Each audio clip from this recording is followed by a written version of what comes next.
За та бүхэндээ дараагийн зөвлөмж өргөе. За дааврын өөрчлөлтүүдийн талаар ярья.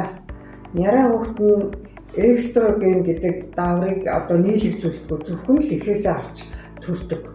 Төрсний дараа энэхүү дааврын хэмжээ нь огцом одоо буурсантай холбоотой өөрчлөлтүүд гардаг. Даавар гэдэг нь болохоор бие махбодын дотоод шүүрлийн булчирхайн гаргадаг биологийн идэвх бодис бөгөөд амьд биеийн өсөлт болж, үржил, бодисын солилцоог зохицуулахад оролцдог.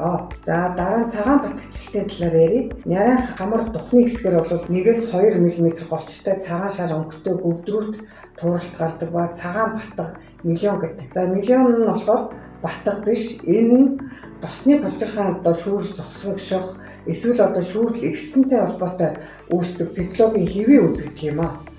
За энэ нь болохоор тэгээд хэд хоногийн дараа бол аяндаан арилдаг. Хэдийгээр батга төсдөөч түүнийг одоо хүндэхгүй, оролдохгүй ямар нэгэн батганы эсрэг тос төрөхгүй байх нь чухал.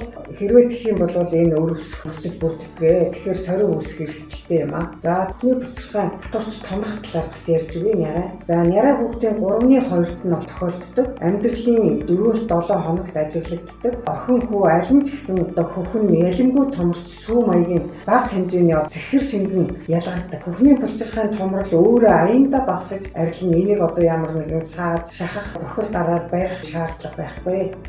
За өтрэнэс цайвар цагаан болон цусгалахад ялгагдсан эмэгтэй няраа хүүхдийн дунд одоо тохиолддог. Дөнгөж төрсэн эмэгтэй няраа хүүхдийн дунд 60-70% нь өтрэнэс нь одоо цайвар цагаан ялгадас шинж илэрдэг.